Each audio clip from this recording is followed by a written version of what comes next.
the weaponization that keeps happening to everyday people in this medicine system that we find ourselves in.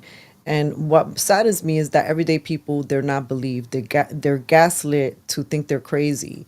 And to this day, when you do research, even with some of the people that we present to you, the mainstream media and people who have access to writing powerful narratives, they do a great deal of disservice to humans because all they do is weaponize information that's presented, that's well researched, that's uh, really well researched, and it's fact based. It's not a conspiracy. Yet the weaponization in media and the collusion makes it seem and has gaslit many to believe that they're right. So as we fight this truth, we need each and every one of you to do things like that, like send emails, like write a letter. It's annoying, but believe me, uh, the same people just keep showing up to just about everything, and we need more, and there are more of us. So with that, I'd like to ask Kozi if there's something else that you wanted to share about the subject. If not, we'll pass it on to Mark. You're muted, Kozi. No, that's it about the hepatitis B uh, stuff. If anybody listening now, if you have any questions, please leave it in the comments, and I'll be glad to answer them. Yeah, you should also post it on your X so we could all repost it and get some more people out there Yeah, to I did click that. on the It's there. link. And Good idea. okay, It's actually there. If you go to Kozis Wellness on X, you'll see it there, and just check it out. I posted it early this morning. okay, and everyone reposted at least to get the word out so other people can also write those letters. Now, hello, fellow freedom loving Americans. Mark for NY here. I'm a little under the weather today, but I got my voice back. Thankfully, I'm feeling better.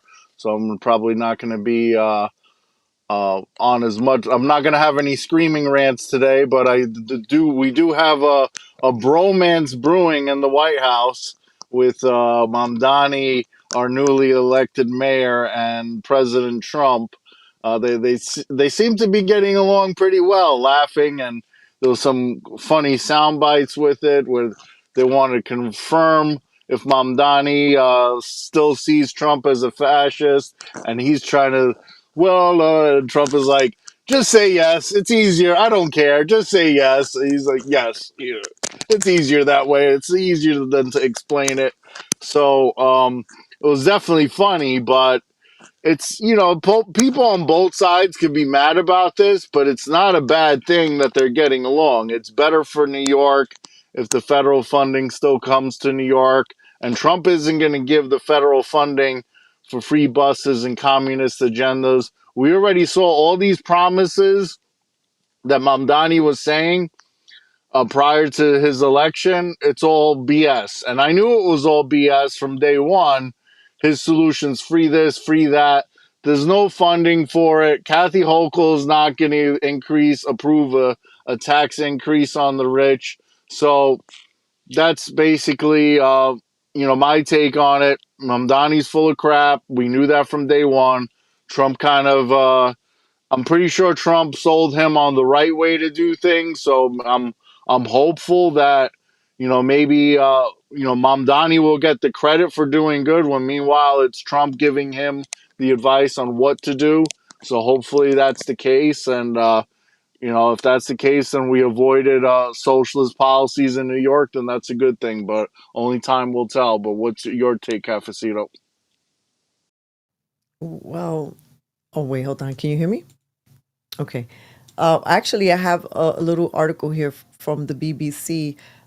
Takeaways from Trump and Mamdani's surprising cordial meeting. That was kind of what made me laugh because depending on the outlet, you had no idea. Some MAGA supporters were having a complete meltdown that the meeting between Mamdani and Trump was so cordial. And then some Mamdani supporters were like, that's right. Mamdani pretty much, ate him up. You look at how how Trump couldn't even be mean to him, and then other people will be like, no, that's a tactic. This is the way, the enemy's closer type of thing. But anyway, this article says the U.S. President Donald Trump met New York City's newly elected mayor, and in his election victory speech, the self-described Democratic Socialist mayor called Trump a despot. And before Friday's meeting, the president's spokeswoman had billed Mamdani's visit as a communist coming to the White House. Yet, side by side, the two men struck this surprisingly very conciliatory tone. What were some of the things that were said? I'll be cheering for him is one of the things Trump said. He apparently was very full of praise, and he was smiling so much that the memes exploded with the bromance, as Mark said, between the both of them. Some people were talking about Mamdani looking to be a little bit uncomfortable with other people chiming in saying that there was times where he almost seemed like he wanted to open up and laugh and giggle, and maybe being around this atmosphere is not as terrible as one would think. But at the same time, Trump has been doing some interesting things in the White House that have us Republican conservatives and independent thinkers wondering what the heck is going on. So yeah, it remains to be said. As far as us, Cafecito Break, we're not surprised that something like this would happen, because we were telling you they wanted Mamdani to win the whole time. At least that's my insight. I'm gonna pass it to you, Kozi, in a second, but this is the guy that wrote the book Art of the Deal, and he knows what he's doing. He's not gonna come in there publicly and make it look like he's arguing with him. Mamdani smiling on the jet on the way over to the White House, because this is someone who's in his 30s and he just won the election for New York City mayor, and he's about to go to the White House to meet the president. So he's on cloud nine to begin with, and he he didn't know what to expect from Trump, but Trump, you killed him with kindness, and that's, I think, what Trump was doing to make it known that he's not the evil person that the media makes him seem. And he, like I said, it's good if they're getting along. But Kozi, you did an AI meme with Mamdani caressing Trump's hair and all that stuff as well. So tell us about the bromance from your perspective.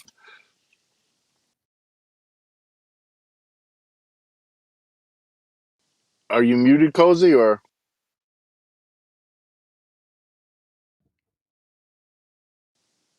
Oh, I was having did difficulty unmuting it. Um, yeah, so if you want me to pull it up, I don't know. Do I have access share screen? Let me share that right now, if we can. We're gonna find out if this works. I think it worked the last time. Let's see.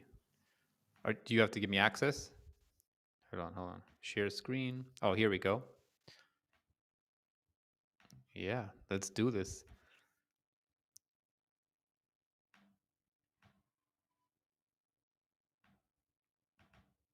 Never mind. It wants me to log in. Scratch that. But go, after this, go to Kozi's Wellness, and you'll see. You'll get a kick out of it. Yeah, man. So listen, I have different perspectives of this. What the hell's going on here? Sorry, guys. That was blame it on Rose Angel. She kicked you up by mistake. Excuse Okay. me, guys. So listen, everybody has an opinion. Everybody has their theories about what happened. It's always nice to see politicians trying to get along, right? So that's always a plus. But I think this is just theater. Uh, everybody thinks their guy did it better. Their guy did it better. Then the opposite side thinks the other person did a horrible job. Whatever, kissing ass and all that. Listen, it's a shit. It's a mess. It's all theater. I think. What's this with Trump telling him? I think he's going to do an excellent job. I think he's going to make New York great again, because it was great. You know what I mean? Like, he's kissing his ass. So it could be a tactic. It could be, some people have been saying that it could be a tactic of Trump just not giving him the enemy that people want, and the enemy that Mamdani wants, because Mamdani gets his power by having an enemy, right? A boogeyman to fight. And if he's like, "Oh no, you're gonna do a great job. I'm gonna be cheering for you," like it could be that. Who knows? All I know is it's theater. I don't take any of them seriously, and like I just don't take Trump serious. I don't take Mamdani serious. Uh, Look at that. They were pretty much all lovey-dovey. Well, I think both of them think that they played each other, like that they were going in and they did a great job of playing them and pretending that they like him when they don't, and they both think they played each other, and they both did. So Yeah, that's that the was great. well, that's what's funny about the times that we continue to live in, because depending on who perspective you hear, everybody feels satisfied. So then I guess maybe it was a successful meeting. We'll wait to see according to optics, right? Now, in terms of seeing two polarizing figures play nice with a base that's so angry on both sides, I think that that does signal, at least to hopefully to his supporters, we need to work together. It's okay not to like people. It's okay maybe to, I don't like everyone, but especially working in production, there were plenty of times when I was building a team and I hired people that I would not be having a drink with after work. But you knew that that person was the best woman or man for the job. So you have to work with it, right? When you're working as a team, or for the betterment of New York City here, you need to work with people you don't like that might make your stomach sour. Now, here's my question. How do you feel about just the way he's been, like Mamdani to be specific, been signaling about raising money and wanting donations, and also, you know, for, if I'm not mistaken, they have gotten an insane amount of people who want to work in the Mamdani administration. Now, does that include independents, Republicans, and conservatives? Are any people like that you think are going to be represented, or will they be represented? If anybody knows this knowledge, please share. I doubt it. I doubt. You do have a lot of smart people that are communists, unfortunately, like in the tech industry, for example. And there's they're smart, book smart, but when it comes to their politics, they're not very smart. So those are the people that want to get involved. I think there's no Republicans applying for positions in the Mamdani administration. I don't think they would get hired, even if they did. I know I wouldn't. We talk about working together and all that. It's just I don't think I could trust somebody like Mamdani to go and work for him. There's no dollar amount that you could pay me that if he reached out to me and Mark, you have some good ideas and maybe I think about it, but I don't think he would. So I don't think he would reach out to any other Republicans either, for that matter. So I just doubt it. But like Michelle said in the comments, the saving grace is Trump cares about New York. Trump is heavily invested here. So we saw that pre-election he couldn't stay quiet when it comes to the election, which I wasn't happy about, because I think he drastically impacted Sliwa's chances by throwing the idea that Adams and Sliwa should drop out and let Cuomo run months ago, which just had everyone turning on Sliwa because he opened his mouth. So I wasn't too happy about that. But I just don't think, to answer your question, long story short, I don't think Republicans will be involved in the Mamdani administration. Yeah, and then there was another bit of news that broke out Friday night. Mark, the MTG. Yeah, Marjorie Taylor Greene resigned. She did a public speech. It was a rather lengthy speech, but it's definitely worth listening to. And later in that speech, she points out there's no 4D chess. There's no one coming to save you. There's no Republican. There's no one person that could make a difference like her, like one Congress member. There's both parties are corrupt. So that's basically the gist of what she said, and it comes resulting in a special election. And special elections are really unpredictable as far as who is going to win, and that seat could flip to a Democrat soon before the midterms, because the special election will probably happen in February. She's resigning the beginning of January. That's going to result in the special election, and they might flip a seat. So that's going to lower the majority of Republicans in Congress. So, but at the same time, she just doesn't want to be bothered, and she got kind of the whole Trump thing had death threats to her and her son, and she just said it's not worth it. She's not accomplishing what she wants to accomplish, and she decided that it was time to quit. And I can't say that I blame her. I wish she didn't, because there were a lot of people that were on her side on this, because excuse me, because she is one of the good ones, and Trump going after Massey and her is just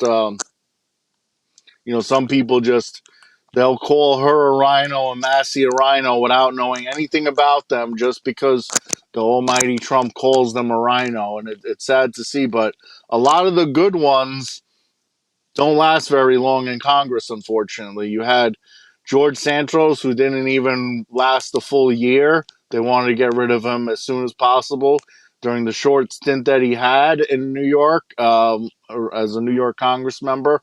Was He voted extremely conservative on all the bills. You had Madison Hawthorne, the one in the wheelchair. He lasted one term towards re-election. They put out some sex scandal regarding him or something to push him out the way. And I remember him on a podcast talking about the uniparty, and the both sides are the two wings of the same bird that we hear so often. A lot of the Republicans and Democrats are controlled by special interest groups, and that's where we have the uniparty. And Marjorie Taylor Greene, in her resignation speech, if you watch it, she talks about that too, that the both sides are corrupt, and there's nothing that one person could do. So it's Yeah, very. I'm just tired of it. I'm just tired of Trump. He's been disgusting. From I really started.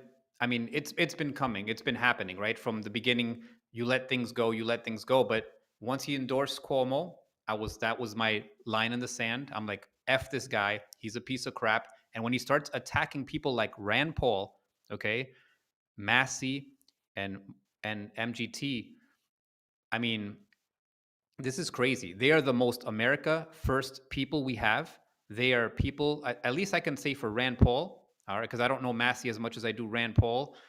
Rand Paul is a patriot. Rand Paul is one of the best politicians we've ever in history. Just like his father, where I know his father even more in terms of like what he's done. Ron Paul, that's a great family, and he's pretty close to his dad in terms of like what he believes in. And it's disgusting to see Trump bullying them, harassing them. It's absolutely disgusting, and the fact that he pretty much bullied her, Margaret Taylor Greene, he bullied her to the point where she just resigned because she knew that she was up against his bullying and his tactics and all the stuff that comes with it, right?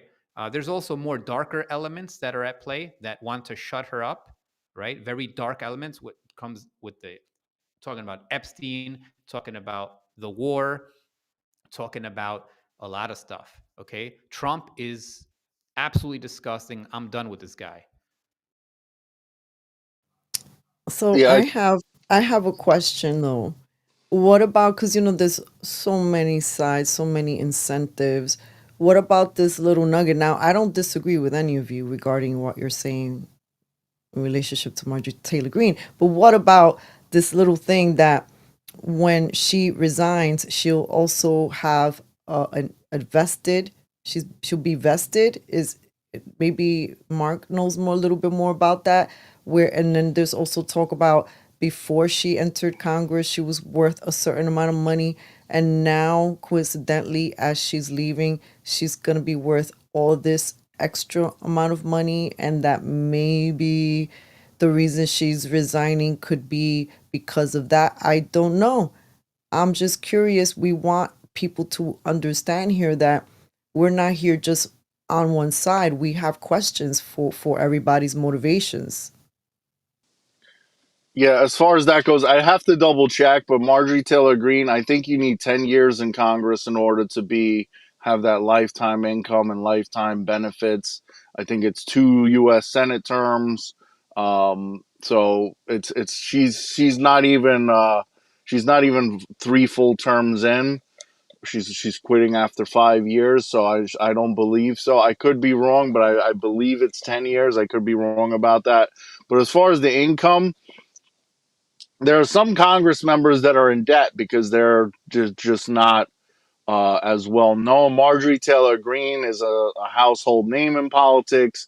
She gets public speaking fees and things of that nature. She already had businesses, and then when it comes to do you want to do business with somebody, you're going to want to do business with somebody who you like, and if you like a particular Congress member, you're going to do business with them. And it's very easy to make money when you're elected official on the side with your side business. If you're a lawyer, more people want to hire you, and more people want to. They're going to pay you more than they would if you were lesser known. There's a lot more to it. That doesn't necessarily mean that she got swayed, because if she got swayed, tell me where. Like I put the post out there on social media that her and Massey take no APAC money, which is a pro-Israel super PAC, APAC, that pretty much owns almost all the politicians on the right and the left in Congress and the Senate. And I said, somebody commented on the posting, well, is there any other PACs that she doesn't take money from lobbyist groups? And first of all, when this money comes along, APAC and all that, that's campaign contributions. That's not, you raise millions of dollars in campaign contributions. That doesn't mean any of it goes to your personal bank account. So that's, just want to be clear, when people donate to people's campaigns, they think people are getting rich off of it. Usually that's not the case unless there's some corruption. But um I said, okay, so what lobbyist group has her voting for anti-America first policies? Because I can't find any. Like, look at her voting record. Did she vote for something that makes you think, oh well, she was probably paid to vote that way? Because I don't see anything. Maybe I'm missing something, but she voted America first from day one. So if you want to point out to me that she voted this way because she's corrupt, then I'll agree with you. But nobody could say anything about her record as a member of the House of Representatives when it comes to what she voted on. So the money she made, because Congress is a part-time job. You got plenty of time to expand businesses and things of that nature and focus on running several businesses. I think she has a construction company or something like that her son had the death threat. But yeah, so I don't think there could be some corruption there, but I don't think her motives are any of that. I think she also said in her speech that she doesn't want to fight to beat Trump's endorsed candidate, which she probably can, um, just to be in a minority, because she believes that it's going to be a blue wave in the midterms and the Democrats are going to take back the House and try to impeach Trump, and she's going to have to fight for him when he just betrayed her. So she's going through a very difficult time. It must be heartbreaking for her to be like, not to use the word cheerleader for Trump, but she's been on the front lines during both impeachments, fighting on Trump's side, being loyal, and then just kind of getting stabbed in the back. So it's sad to see. So I will say this, that I cannot even imagine what that pressure could feel like if somebody like Trump comes against you. I mean, we we saw what happened here, right? When all of a sudden we're still feeling it.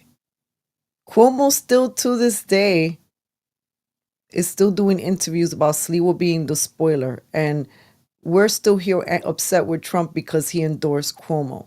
And the backlash of staying strong and supporting your candidate was crazy.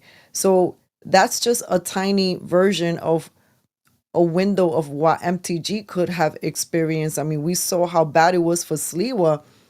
This woman, I mean, Trump has loyalists. Can you imagine? This lady, she was saying she was getting death threats. Um, yeah, at some point, It's like a listen, cult. It's like a cult, and that's what's disgusting. The Trump cultist, yeah. and there's people that will do whatever he says. If he says "kiss my feet," they'll do it, and they're so insane. They're the ones that say, "Oh, he's playing 4D chess, and he's trust the plan," and all this nonsense. It's like, shut up, just shut up and grow up. Okay, he's not here. He's not doing what you think he's doing. Okay, and he's exposing himself more and more. The more you see, the more you see who he truly is. The fact that he's bullying these great people that are trying to do their best. He's not being America first right now, right? He's catering to other people. Yeah, we're living in some very weird times. Another thing that is here, just completely pivoting, unless any of you have more to add to this subject, but completely pivoting to, I yes, think just really quick, take note of what Kozi said and what MTG said. The trust the plan thing is BS. You got to stop believing in that. There is no 4D chess. I think that was the biggest thing of her speech, which is why I think I repeated a couple of times. I'm glad you ended it with that too, Cozy. Don't just blindly trust Trump that he's got it all figured out and everything's going to be good. There's with the Bolsheviks and the Romanovs and the Russian Empire, they had a Operation Trust, if you want to Google it, which is similar, where it's just everyone trusts the plan. There's this behind the scenes thing going on. We're not going to be communist, and then the Soviet Union and Russia was communist. So trust the plan is BS. There's no one coming to save you, she said as well. So those are key points to the speech. So I'll pass it back to you. All right. well, there's a question. Do you think Trump will influence Mamdani to reinstate and compensate?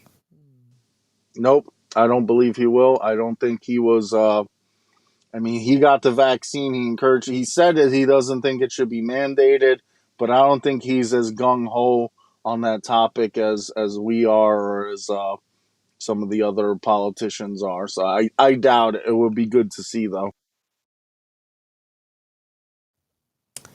Yeah, I think I feel the same way. I don't know if Cozy has a different perspective. I can't imagine it. I'm sorry, I didn't hear the question. Uh, do you think Trump and will influence Mamdani to reinstate and compensate? No. Trump doesn't give a shit about anybody. He doesn't care about you getting your jobs back. Um, I'm sorry. It's the truth. It's the truth. He, that's all I'm gonna say. And it's too late now for them. They're not gonna do that. They've made their money. They want to keep making their money, and that industry is very powerful. I mean, look what they're doing to RFK Jr. Like, he's in there, and they're trying to block him from everything he's doing. He's trying his best. He's made some great moves. I mean, he literally, this is a topic we were going to talk about, is the CDC had to update their website, right? I believe that was RFK Jr. putting the pressure on them and telling them, listen, you cannot keep saying that vaccines do not cause autism. That language has to come off because there's no scientific basis for it. And that's exactly what they did. They went kicking and screaming. They said on their website, it says the statement, vaccines do not cause autism, is not based on science. They had to say it. They had to say it. And that was Kennedy pushing and pushing and pushing. And thank God for people like Kennedy, but he does have people behind the scenes that are probably trying to block him from everything he's doing. Okay, these are the pharma people, these are the lobbyists, these are big money people that do not want the truth to come out. But that truth's going to come out because it's we, the people, who are going to bring it out. We're not going to wait for officials to do it. We're doing it. We're warning parents. I've been warning parents for almost 2 decades. The language, um, I mean, the truth is coming out. Listen, when I was talking about vaccines in 2009, uh, very small amount of people were talking about it, right?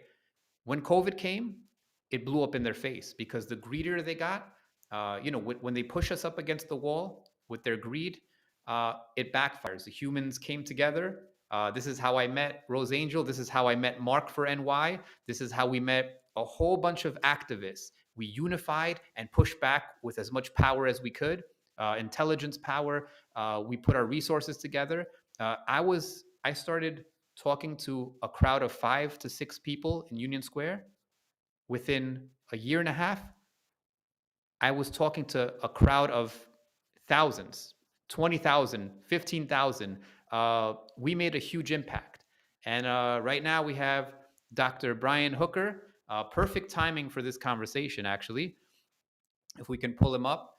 Um, Let's give and him a second to set up, but yeah, can yeah, you do you have an introduction? All right, so yeah, mi gente, um absolutely. we've got a legend here who is about to join us. I wanted to read something and then I'll pass it on to you real quick, Cozy, to introduce him, right? When I think about Dr. Brian Hooker, I think about a hero. And a hero is an ordinary individual who finds the strength to persevere and endure in spite of overwhelming obstacles.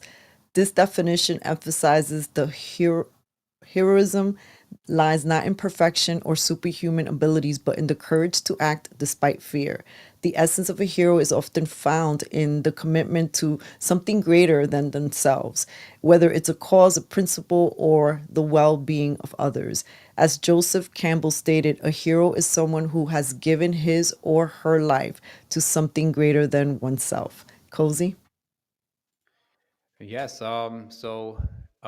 Just want to introduce Dr. Brian Hooker, the PhD, is a bioengineer, biologist, and vaccine safety researcher with over 75 peer reviewed publications and 5 patents.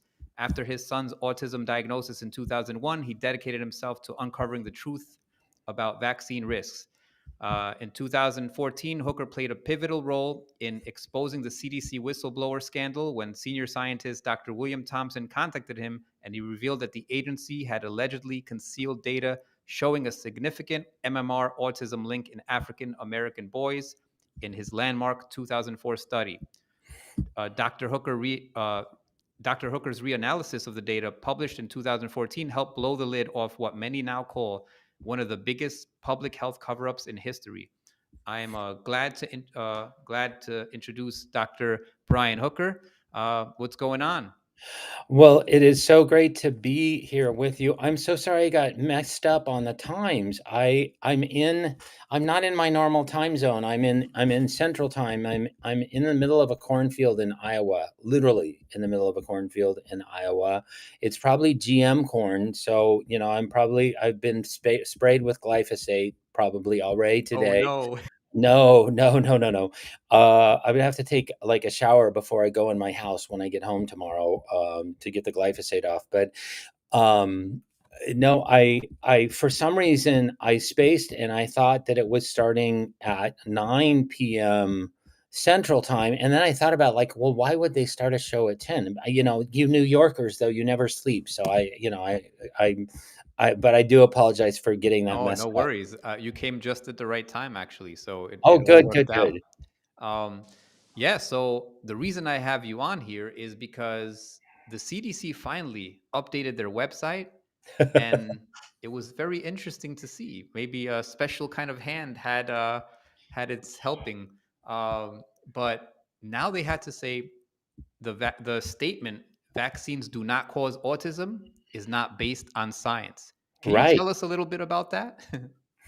Well, the the CDC's website historically has said, probably for the past 15 years, that vaccines don't cause autism.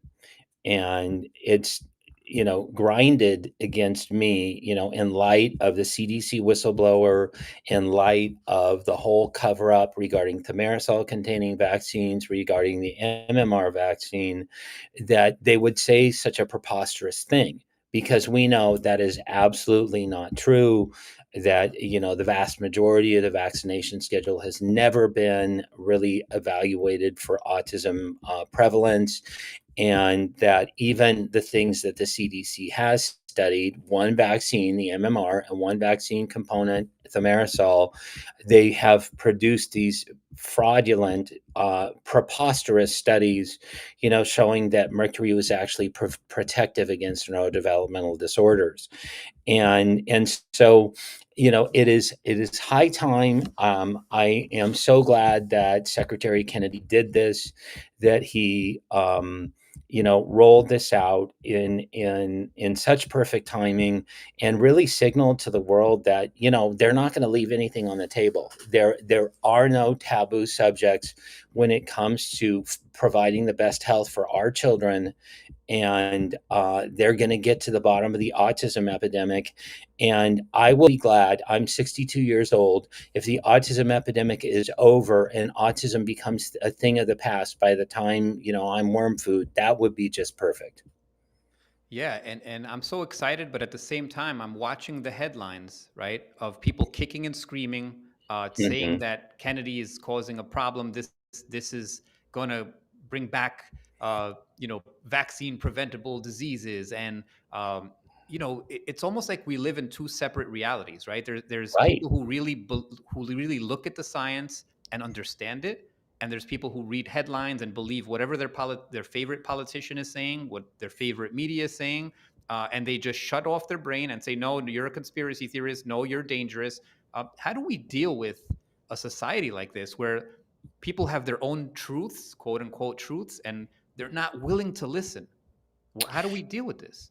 We at Children's Health Defense, we focus on the movable middle. That if we can have a conversation with that individual, and we can show them exactly what the science says and exactly what the science doesn't say, then we're going to focus on that conversation. Those people that live by bumper stickers and sound bites, well, God bless them. I mean, if that's the way that you want to live your life, then you're not going to have a very, very fulfilling, productive life if you are swayed by that type of just nonsense rhetoric. Then you kind of have to shake the dust off of your feet and just say, I'm sorry you feel that way. If you look at the actual science, it says something very, very different. But I don't know, honestly, Kozi, how you help a Bill Cassidy when they're just going to sit there and spout the same lies over and over and over again. And then you show them the truth and they shut their eyes. Okay, and then one thing I want to say, then I'll pass it on to Rosangel or Mark to see if they have any questions for you. But what kind of studies do you think would be the most powerful to show them to where they cannot, like somebody like Bill Cassidy or somebody who's criticizing Robert Kennedy Jr.? What would shut them up? What would tell them, all right, you know what, the show's over. You're right. Vaccines cause autism. What would prove it to them? It's very difficult to somebody that does not want to believe because they're motivated financially not to believe. It's very difficult to figure out what study would lean them over that precipice so they could actually say, okay, I get it.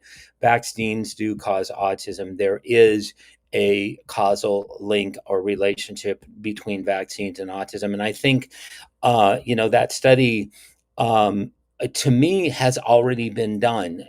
Anthony Mawson in 2017 released his first study regarding vaccinated versus unvaccinated children. He looked at the incidence of autism in vaccinated children. These were partially, he couldn't find a cohort of fully vaccinated children that would participate with him. So these were children that got about maybe 8 needle sticks in their first year of life, which is about a third of what the vaccine schedule is. But yet they were 5 times as likely to get an autism diagnosis. And so that's the study. Is the gold standard would be the placebo control or the unvaccinated individual, and then the fully vaccinated individual. And I would dare say that when you look at those children that are fully vaccinated, probably the autism incidences are probably 10, 12 times higher.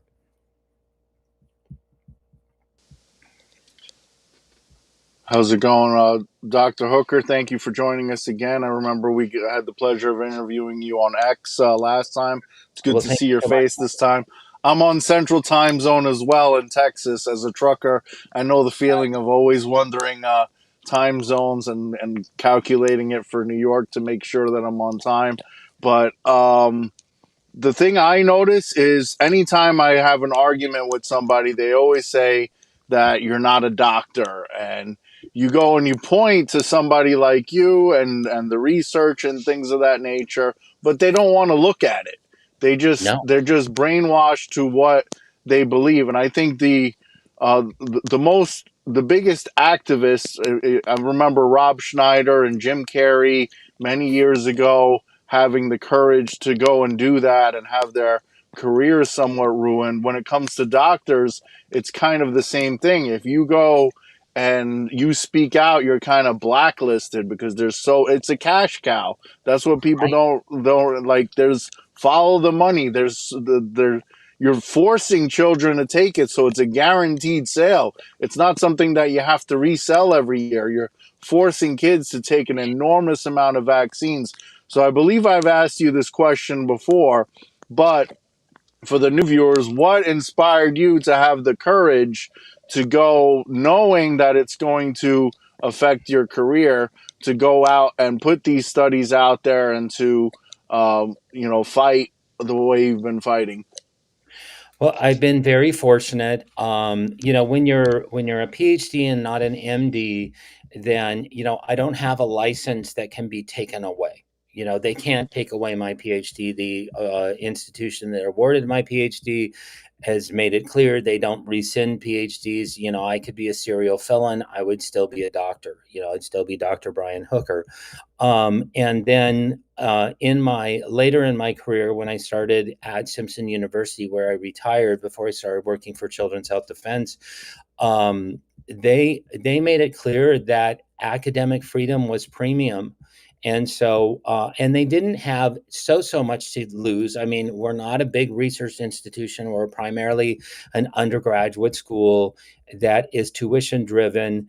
And so very, very few people are even going to notice, that are applying to come to school at Simpson University that, oh, there's a quote unquote anti-vaxxer among the ranks, unless, somebody chose to really publicize that, where people have tried.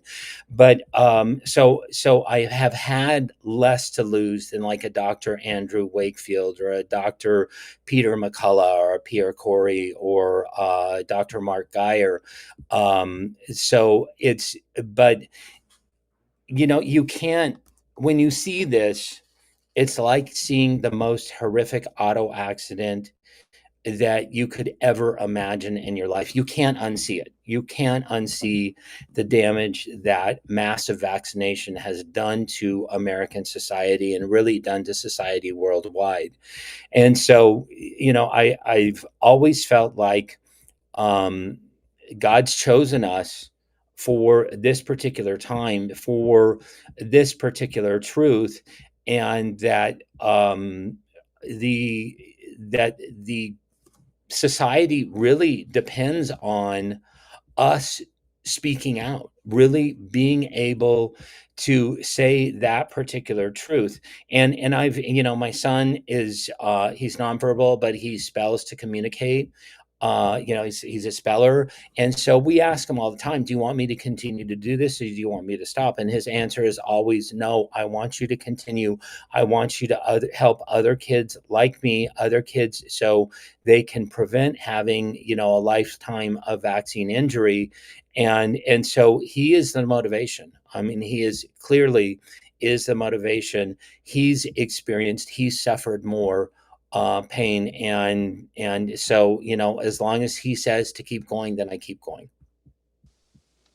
Now, I noticed that people within the anti-vaxxer community, the ones that are the most active are the ones who have actually felt, a side effect themselves, or have experienced it with their children. So I guess the message I would send to people is, don't wait for that to happen to you.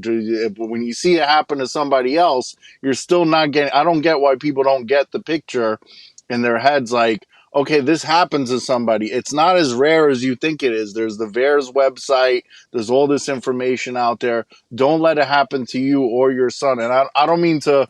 I've never plugged the movie that I did before, but I used to act, and it's on Amazon Prime.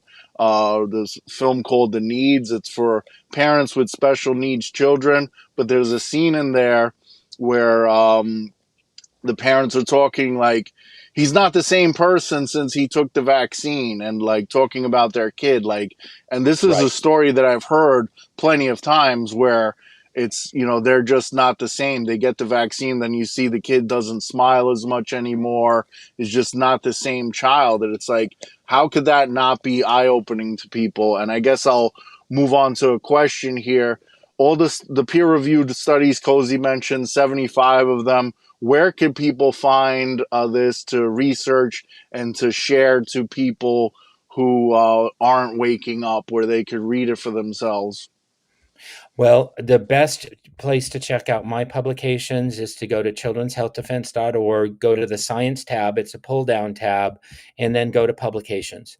And so that will bring up primarily the vax unvax studies that Children's Health Defense has done, and also the earlier vax unvax studies that I did with Neil Miller in 2020 and 2021. And so that's a really good resource. You can always email me directly at drbrianhooker@gmail.com. drbrianhooker@gmail.com, Brian with an I.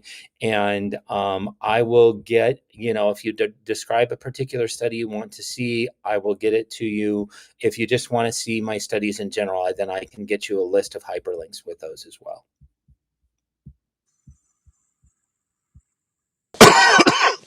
Oh, Rose Angel. I guess yes. we talked about a touchy subject, so we had some unexperienced technical difficulties there. It always happens, doesn't it? Always does. Dr. Brian, something that I wanted to ask you is, because you mentioned God, how has your faith played a role in withstanding all of this, all of the hardship, just and that as a parent, as witnessing your son and his struggle throughout all of his life, and then at the same time being facing a mainstream weaponized society, right? The ends of the ends saying, no, you're wrong. This is not true. Like, it's almost insanity. Right. It really, it's the world gone upside down.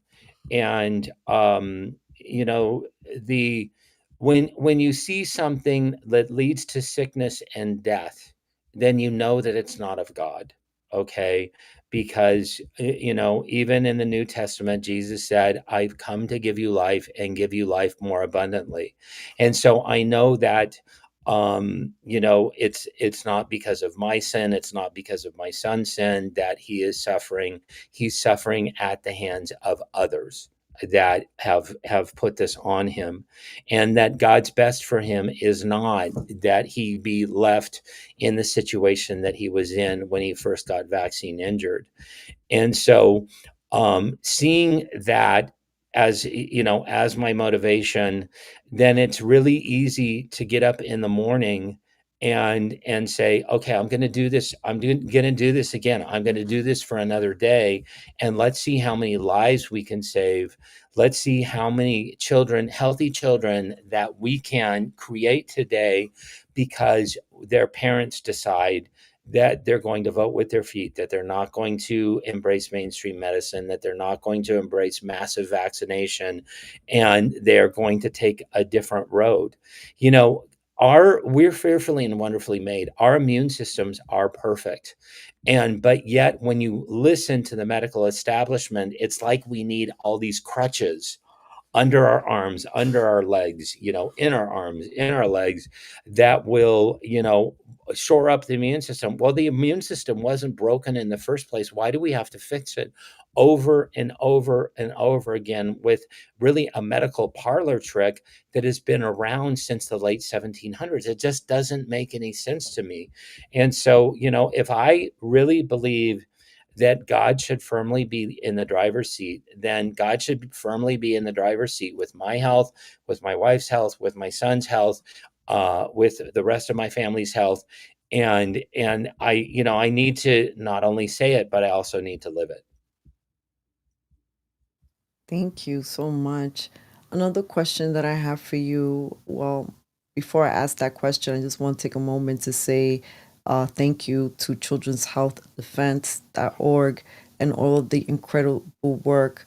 All of you are so instrumental in your work and leading the way, and in your messaging too, because as mainstream, let's say for example, attacks Kennedy or someone around his team or something that you guys are putting out, Children's Health Defense is very quick on messaging right away to correct any of the things that may be misleading. My question to you, Dr. Brian, is what are some stories in the more recent times uh, of maybe testimonials of people that maybe you like to share that have made an impact? I'll share one real quick. Sure. The story that you guys shared, Children's Health Defense, about twin little girls getting the shot and then not living shortly after that, was really like it went viral, and that's it woke up a lot of people like, what? And so are there more stories like that that you'd want to share? Because sometimes when we share these things, people start like they they they they hear the story and they connect more with it than if they're just hearing statistics and they don't see or hear who the person is or people are behind it. Well, there's one person I want to highlight, and she is a personal hero of mine. Her name's Alexis Lorenz. Alexis received 3 vaccines that she didn't need to get. She's a young adult girl, and I believe that she received the vaccines when she was in her very early 20s, if not even had turned 21 when she received. But she had to receive. She has a genetic bleeding disorder that causes, I believe, if I get this right, that she can become fairly anemic very, very quickly. And in order to deal with that anemia, she was supposed to get a biologic. Now, to get that biologic, they had to make sure, and the hospital ordered that she get the Haemophilus influenza B shot, and then 2 different types of the meningococcal pneumonia vaccines. And she ended up getting the first shot, and the hospital insisted, even though this girl had a congenital bleeding disorder, the hospital insisted, you must get vaccinated. You must get this vaccine in order to get this therapy. And she was getting lightheaded, and she needed this therapy very desperately. So she finally acquiesced and said, okay, I'll go ahead and go ahead and get these vaccines. She got the first shot. And then she went into anaphylaxis. Her tongue and her throat started getting itchy, like they were closing up. And then she got the second two, the meningococcal vaccines, all in one sitting, and she started bleeding out under her skin. And so she developed an acute condition called thrombocytopenia purpura, and it causes you to basically bleed out of your vessels, your capillaries, your arteries. And so all of a sudden she was developed this bruising all over her face, all over her head, and she went into some type like a bleeding shock because of the massive blood loss, and was in tremendous pain. She was screaming in pain. She was in a hospital, I believe, in the Los Angeles area. And her life will never be the same. I mean, she basically was completely debilitated by this thrombocytopenia purpura, and she still goes into these bleeding episodes all the time. She had to have massive skin grafts all over her scalp, the back of her scalp, the back of her neck, on her back, um, and have donor sites, skin graft donor sites, harvested from her thighs and buttocks. And she spent the next 9 months in the hospital. She never left the hospital. And she was one that she was telling people about this from her bedside. I mean, she was blogging about it. She was doing a live video with Nurse Angela Woolbrecht, and then also Steve Kirsch were giving updates of little Alexis, and her life. She was disfigured by this condition, by her vaccine injury, and the hospital did nothing to help her, and has never acknowledged the fact that she was going into anaphylaxis and she should have never gotten the next two shots. Wow. And we have Wow. some great comments here that I want to read to you, Dr. Brian. This one gentleman here by the name of Robert. Shout out to Robert from the Bronx, Robert White. Says Dr. Hooker makes me feel like I need to do more out there, and he sent you a heart. So that's amazing. You just inspired this gentleman right here. Listen, Dr. Hooker, we love you so much that the fact that you spoke out and what you did was instrumental. For those of you who don't know who Dr. Brian is, he was instrumental in blowing the lid right off of this autism cover up that the CDC Right. was doing. So I'll just briefly say, most people probably do know, but just for those who don't, he recorded a conversation that he was having with Dr. William Thompson of the CDC, where he admitted to Dr. Brian that they were covering it up, and it showed an alarming increase in autism, specifically in African American boys who got vaccinated before the age of 2, right? Right. Before the age of 2. So when I saw that, I was already understanding that vaccines were causing injuries.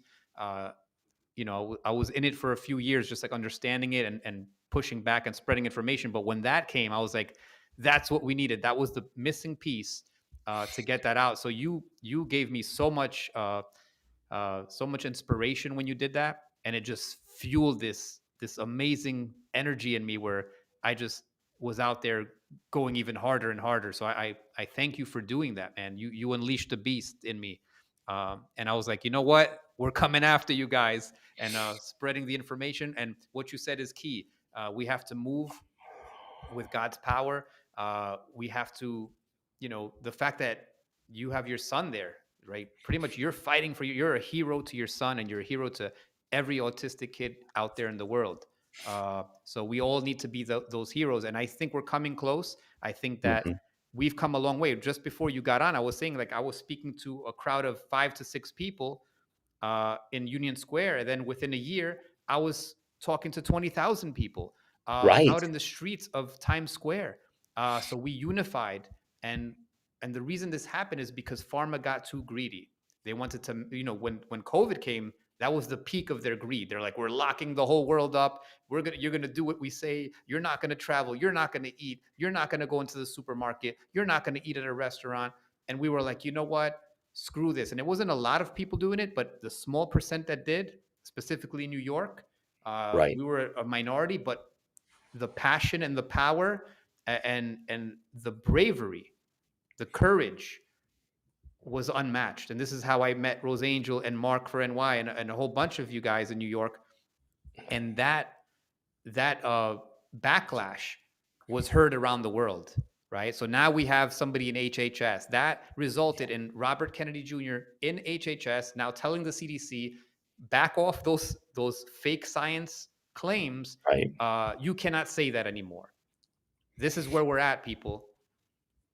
Exactly. And my hat's off so much to the people in New York City that resisted the mandates, because so many of you paid with your livelihoods, you paid with your jobs, you paid with being shut in your house, not being able to go anywhere, the vaccine passports, the certificates, people that even had valid medical exemptions that couldn't even go to frickin' Carnegie Hall to see a concert, and basically had to leave, even if they had a valid medical exemption. I heard so many stories about that, where your movement within the city was restricted, and it was like, it was like Soviet Russia. It wasn't the United States that we know and love and grew up in, and had freedoms, and had freedom of the press, free speech, free movement, freedom of assembly, First Amendment rights. It was so different. And so, Kozi, Rose Angel, Mark, my hat's off to you, because you were on the front lines really fighting this. Well, people like you paved the way. What I'd like to ask you, Dr. Brian, is about the remnants of 2020 that we're still experiencing today. Of course, this is such a big subject, but my focus in particular is what continues to happen in the hospital. For example, right? Like like with my own mom, right?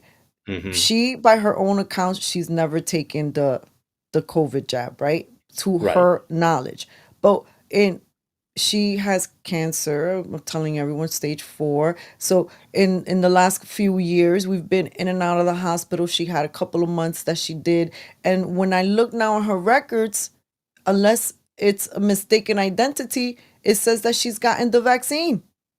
Now, here's what's tricky about it. I've heard many people tell people that I know that they've had similar situations where they go into the hospital and their loved one is tricked or doesn't know that they've gotten these, or they have to get vaccines, or they get pressured to get vaccines in order to even qualify to get into a procedure. And so even though, quote unquote, 2020, the lockdown season is over, we are still seeing remnants of these dark days operating in the hospital system.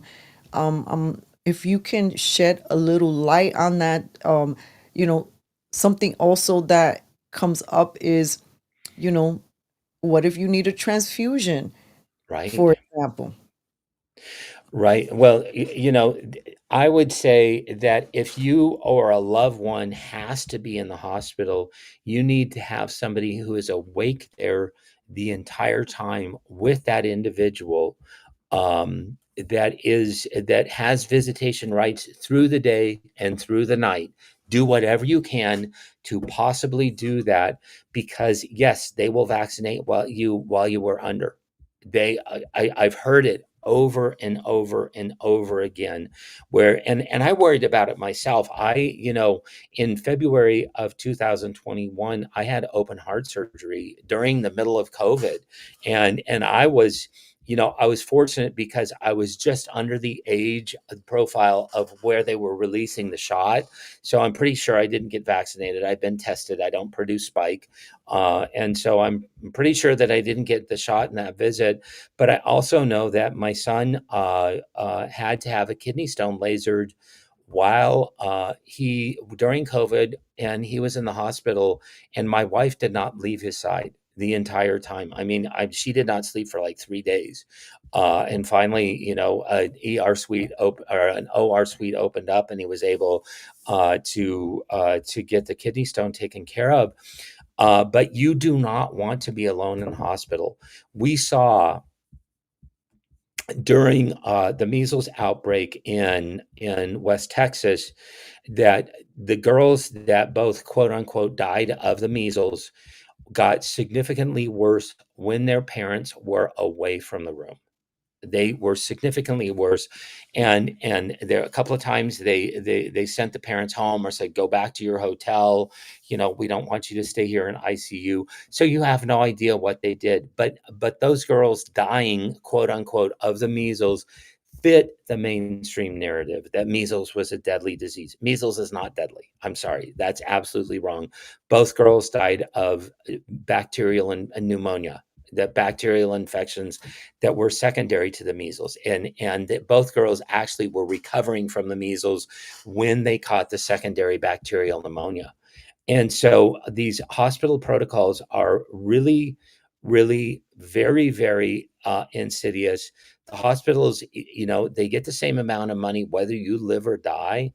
And as they were putting, especially during COVID, as they were putting people in the ICU and on mechanical ventilation, and the patients were progressing and getting worse and worse and worse, the hospitals were getting more money. So in some instances, we saw a delay to treatment of these individuals that got COVID, especially if they were unvaccinated, because unvaccinated deserve all the bad things, bad infectious disease boogeymans that come their way.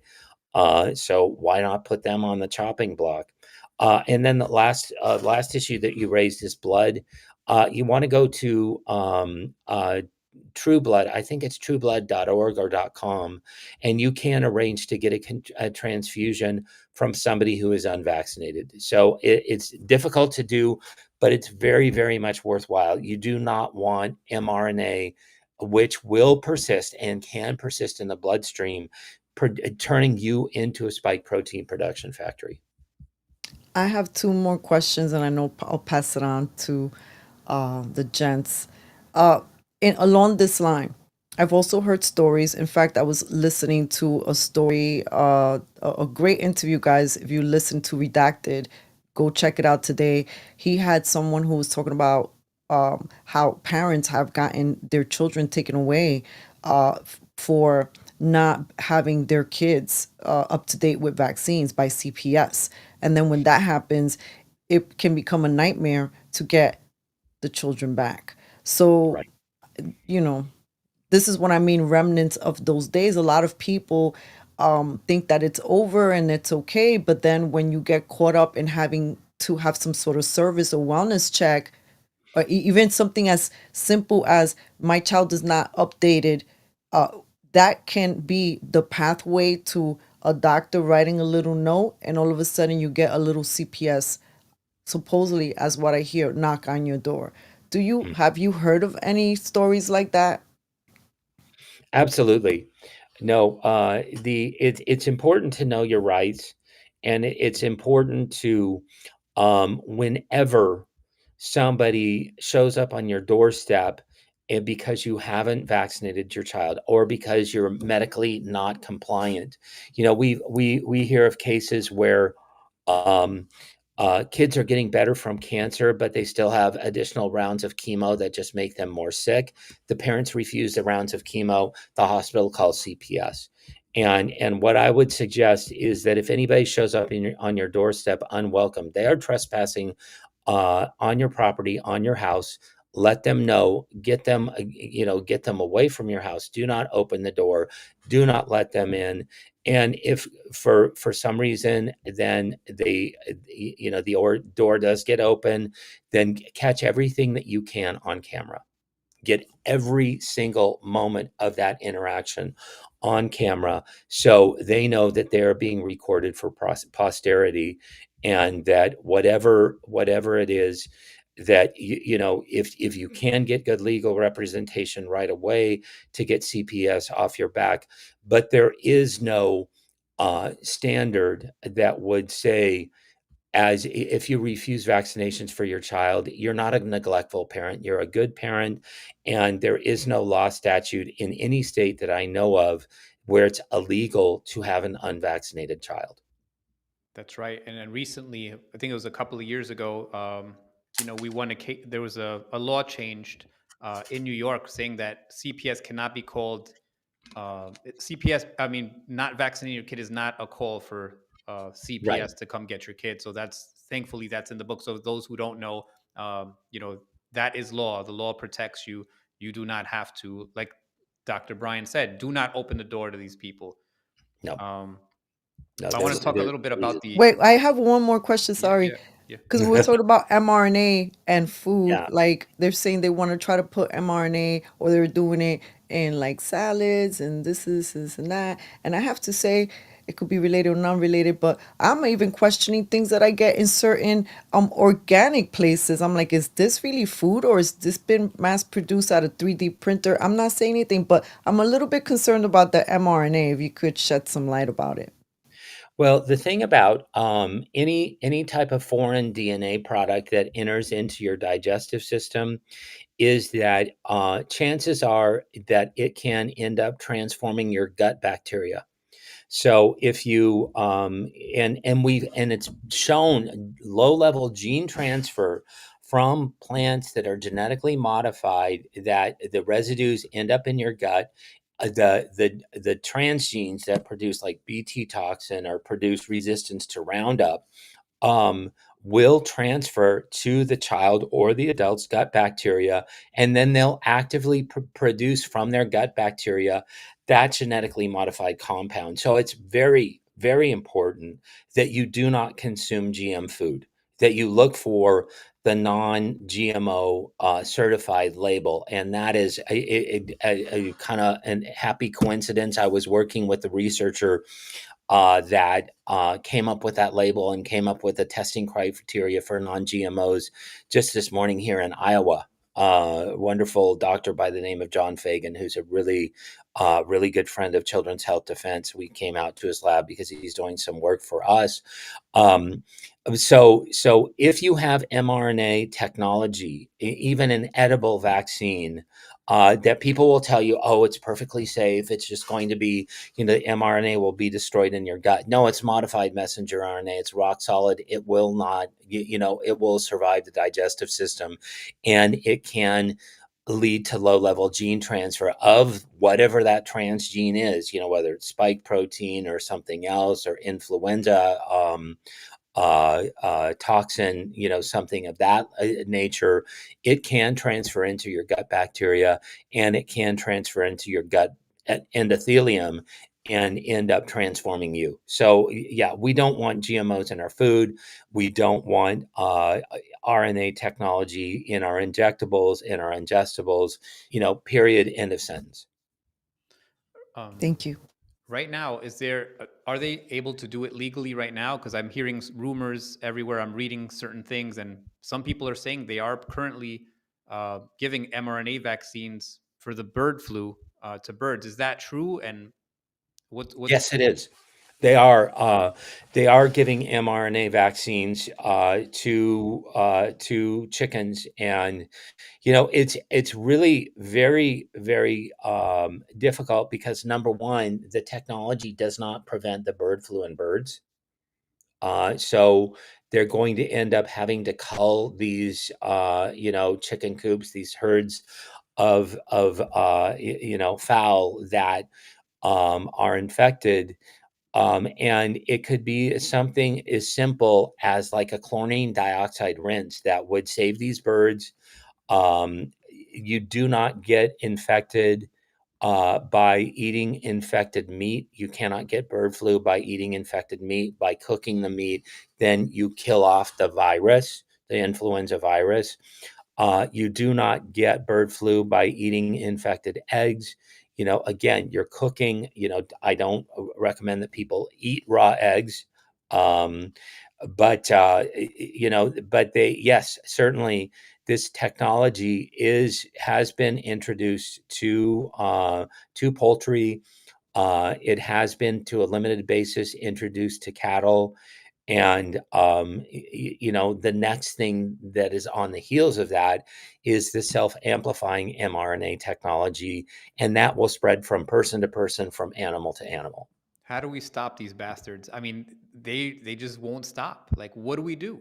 How do we stop these people? People that do gain of function research just need to go to jail. I mean, Yeah. you see the individuals that have been doing gain of function research historically, and the lab leaks, and the potential pandemics that they've been flirting with for years. There's a researcher at University of Wisconsin. His name is Yukihiro Kawaoki. Uh, yeah, Kawaoka, excuse me. And he has been weaponizing bird flu since 2011. And so what he does is he passages it through ferrets, through prairie dogs to aerosolize the virus. So because right now it can be passed from an aerosol particles to from birds to birds, and then from birds to cows. But if they can get it from cows to cows, or from especially small animals like ferrets to ferrets, then the next step is to be able to come up with these surrogate animals that have human lung endothelium, and then they could transmit it from humans to humans. And that's exactly where Kawaoka wants to go. He's had lab leaks. He's had 7 different NIH reportable lab incidences. At one point, one of his graduate students got sick with the bird flu. They ended up quarantining him at home. He lived in an apartment complex. So, it's no wonder that it probably spread into the population. But the more virulent these things become, then we can have the COVID pandemic part 2. I'm going to put my tinfoil hat on for a second and talk about population control, because you have Bill Gates admittingly in a TED talk talking about doing a good job with vaccines to reduce the population. Yeah, I saw a video a week ago of a lady who was a healthcare worker saying that she's seeing babies dying every day um, at birth, because of people being vaccinated for the COVID vaccine. We talk about miscarriages going up, the sterilization of males and females when it comes to the vaccines. How much of this is tinfoil hat conspiracy theorists, and how much of this is based on science? As bad as the government is, as bad as the World Economic Forum, purports to be, it's 100 times worse. And so, to me, there is no tinfoil hats anymore. Anybody, all my friends are now the conspiracy theorists, because I feel like they're prophetic. They're the ones that are going to tell me what's going to happen in the future. Because every conspiracy theory, it seems like, that comes down the pike turns out to be true. So, I think that we need to be very, very careful. Yeah, miscarriage rates are through the roof, absolutely through the roof.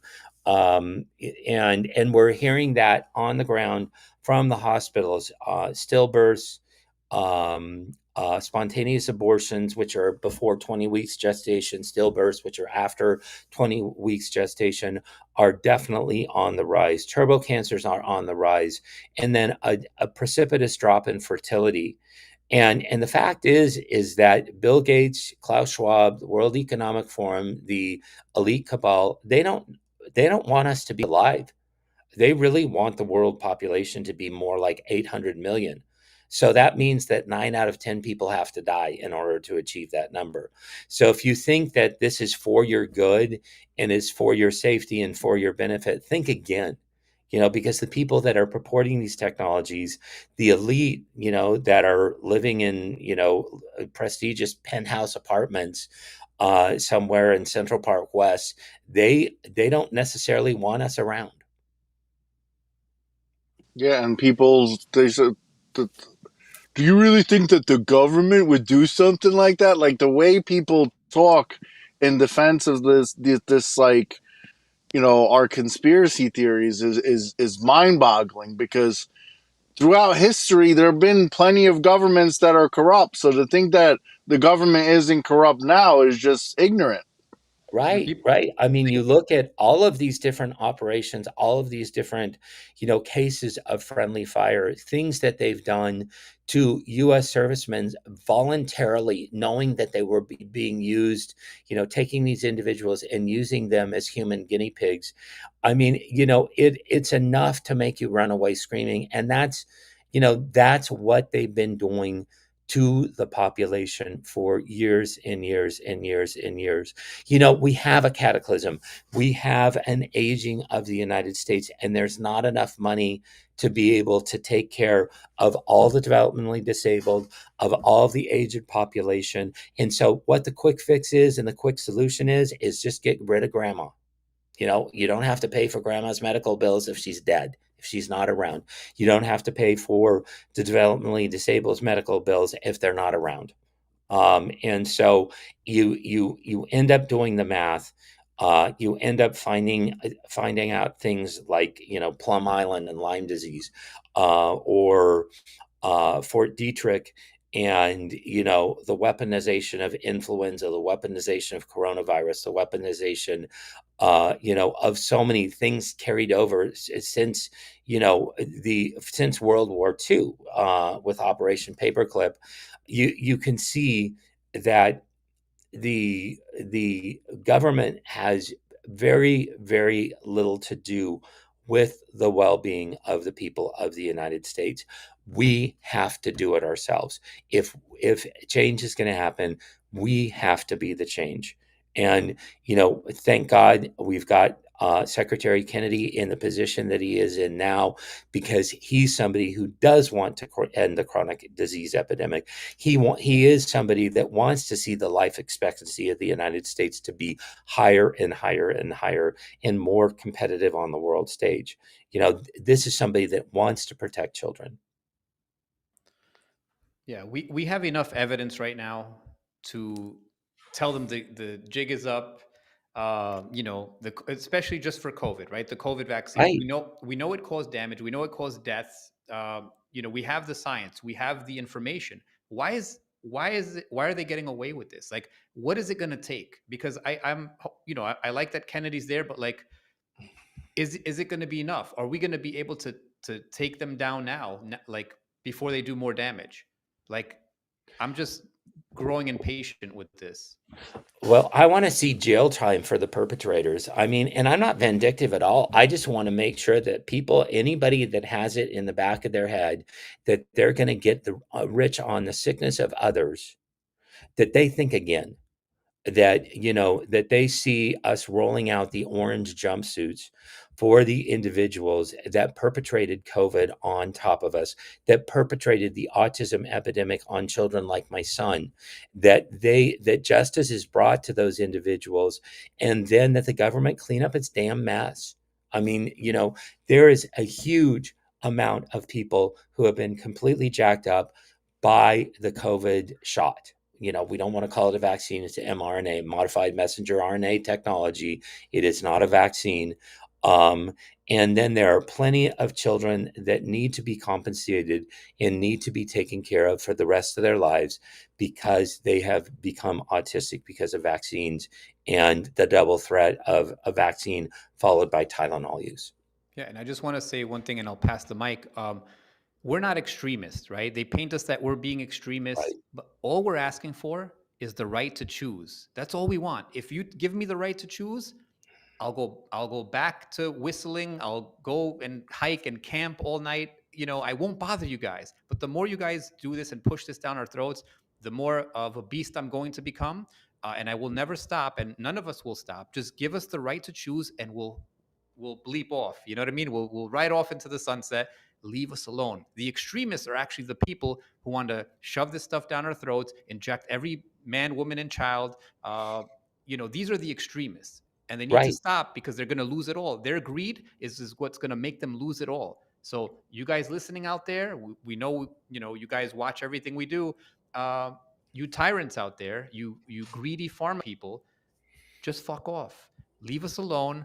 And, you'll make your money, but, you're not going to get all of us. Just leave us Right. alone because we're the beasts. You don't want to be poking the beast. Don't poke the sleeping bear. Just leave us alone. All we want is our ability to choose. You always hear, oh, RFK Jr. wants to take away our vaccines. Well, if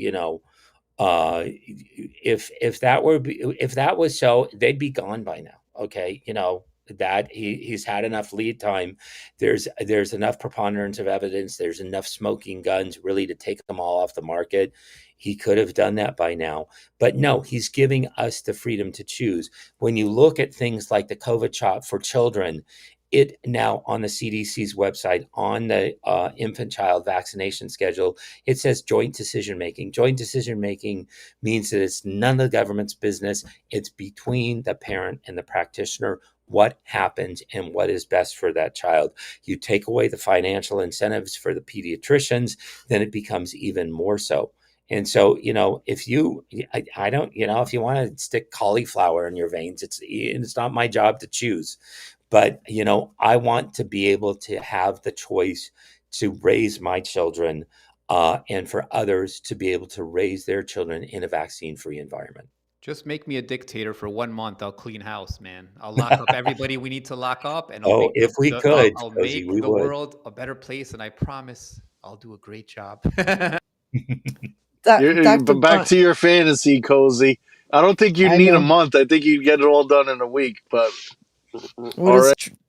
what I want to say, 'cause we don't want to, take too much of your time, but as we start winding down this conversation, uh, what are some things that might be coming up that you might be working on, or children's health defense, that you could give us a little clue, or things that maybe we the people should sort of be paying attention to, per question? And lastly, anything with free speech also on the agenda, because as we advocate for all of the harms, not being able to have platforms where we can actually communicate effectively is also harming the movement.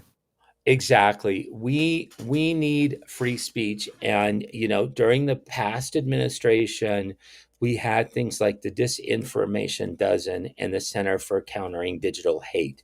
That was basically, an arm of the Biden administration in order to make all of us evil anti-vaccinators to behave, to mind our P's and Q's and not to express our opinions. And so the Disinformation Dozen has filed suit. We have Missouri v. Biden.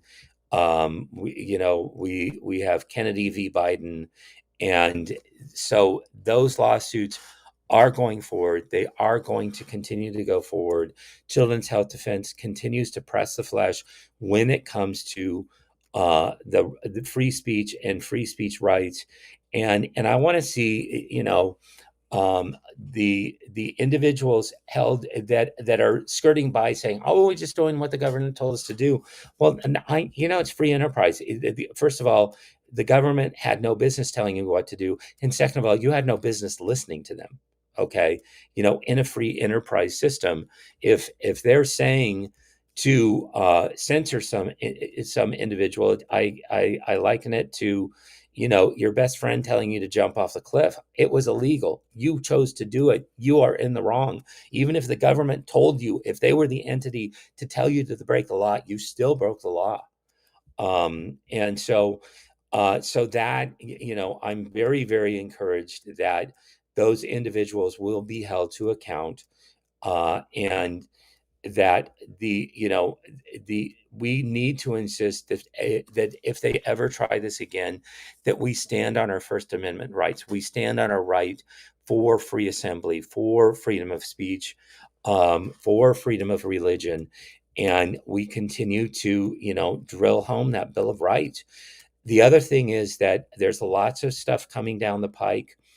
We're looking more and more into the genesis of these turbo cancers, not only so we can identify that, yes, indeed they are linked to the COVID shot, but also that we can figure out ways to unwind the damage.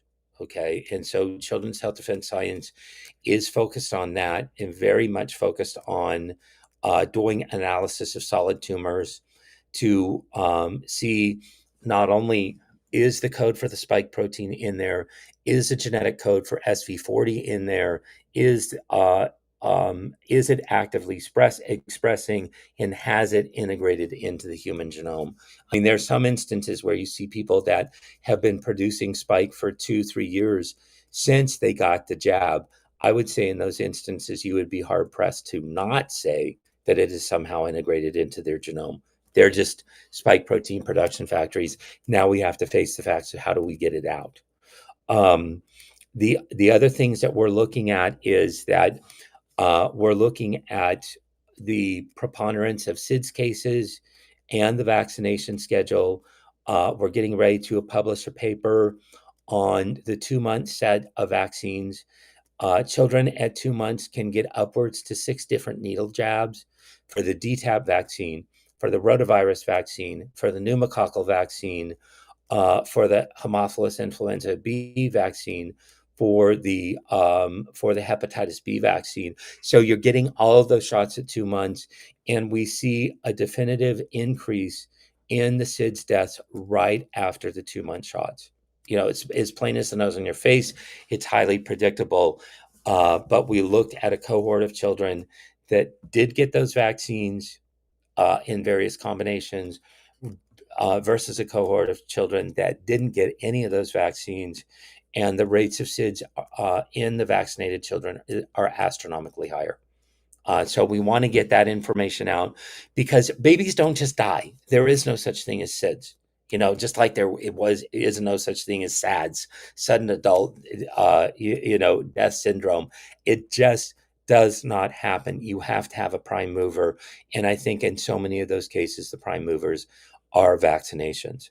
And then we're continuing to study the health of the unvaccinated. You know, when I get down to the doldrums and I'm having a rough day, all I do is look at the health records of the unvaccinated and I get happy because that's the direction we want the country to head.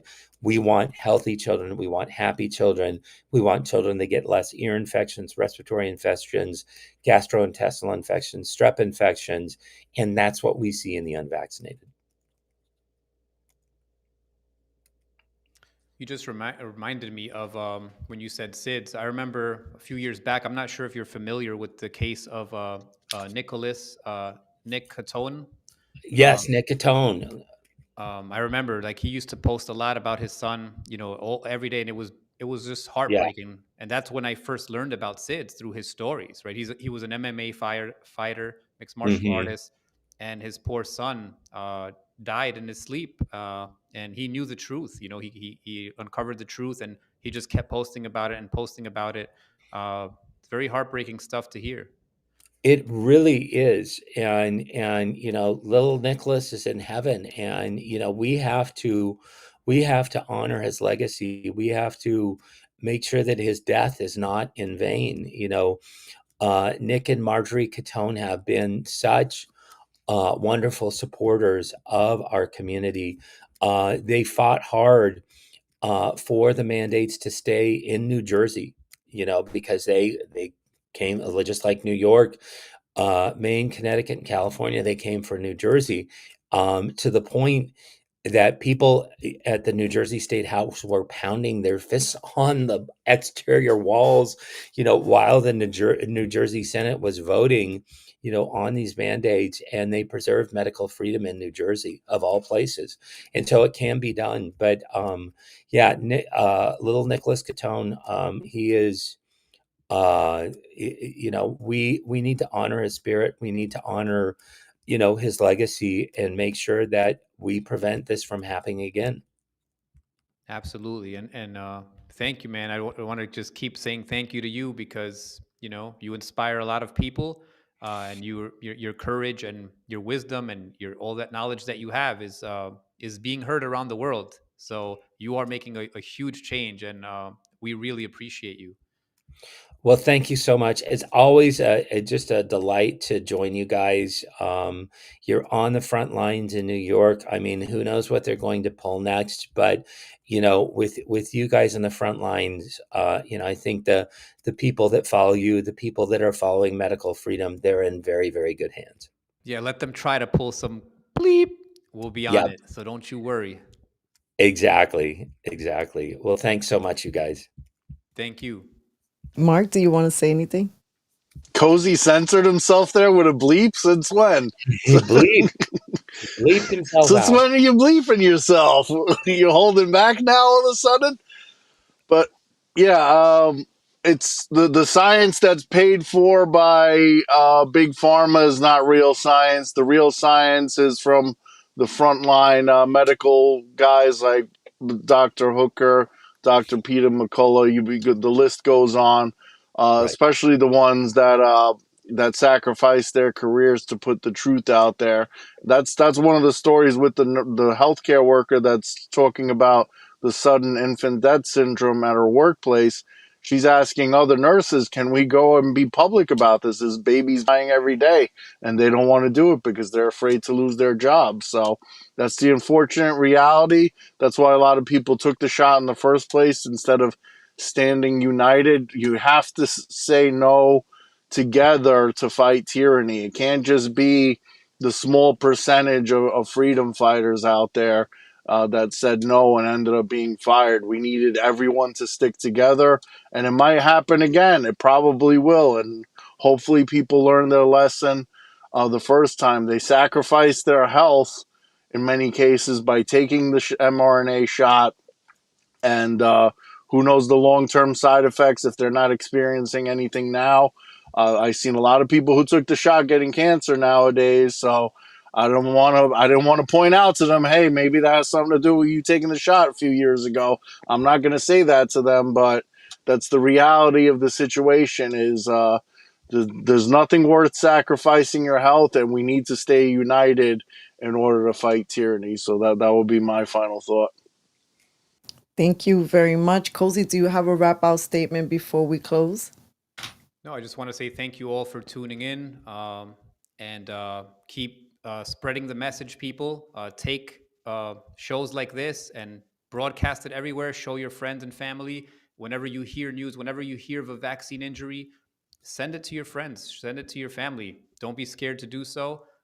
We are changing the world one story at a time, and that's where change is going to happen, because eventually these injuries and these deaths are going to arrive in your doorstep. Unfortunately, those people who are mocking us right now, who are in disbelief or just think we're crazy, one day you're going to know somebody who is vaccine injured, and hopefully that's when you will wake up. Hopefully you'll wake up before that, though. So pray for these people, and just keep spreading the word, and we're going to win this battle. Well, thank you, Dr. Brian Hooker. I don't know if you have anything else you'd like to add before we close, but I think that it's so timely that we had you back on the show on the week of Thanksgiving, because you are one of the living legends that we get to share a little bit of time with. So we have so much gratitude for you, for the legacy, for your sacrifice, for your vision, and for being a man of faith. Thank you so much for the incredible work that you do and continue to do. Well, thank you. It's an honor to be a part of your show. You guys are so genuine, and you care so much about people. Everybody should have friends like these, because they care enough to tell you the truth. Thank you. And I just want to say a little shout out to everyone who's listening and who's been commenting. You guys are also a part of this endeavor. Each and every one of you, your likes, your shares, it matters. And I see some of you are lions that have been with us in the front lines. Deep bow and gratitude to you. And I don't want to close this show out without mentioning all the people who have been vaccine injured and all of the people who we've lost. Your sacrifice, your death will not be in vain, because people like us will continue for as long as we're able to share and this information until humanity is at a point to waking up and make different and more empowering decisions. We love you guys. Stay safe out there. Dr. Brian, you have an open invitation to the show. Thank you again for your presence. All right. Thank you. All right, mi gente, this is Rosangel Pérez with Kozi, Mark, and that was Dr. Brian Hooker. See you next week. We are here every Monday, 8 p.m. Eastern Time. The three of us with special guests. See you next week. Bye. Kozi's Pure Soaps. Get them. Oh, yeah. Espérate. Don't forget this show. Let me just show you. This show was sponsored by Kozi's Pure Soaps. To order soaps, visit at Kozi's Pure Soaps on IG. That's right. And I have a new commercial out, new animation. Go check it out. Go to Kozi's Pure Soaps. Click on the video and check out the animation. And the best thing you can do to help me is share that video, and more people will discover it. So thank you so much. All right. This is the crew signing off. We'll see you next week. Love you Thank guys. you all for joining us. Bye. Take care.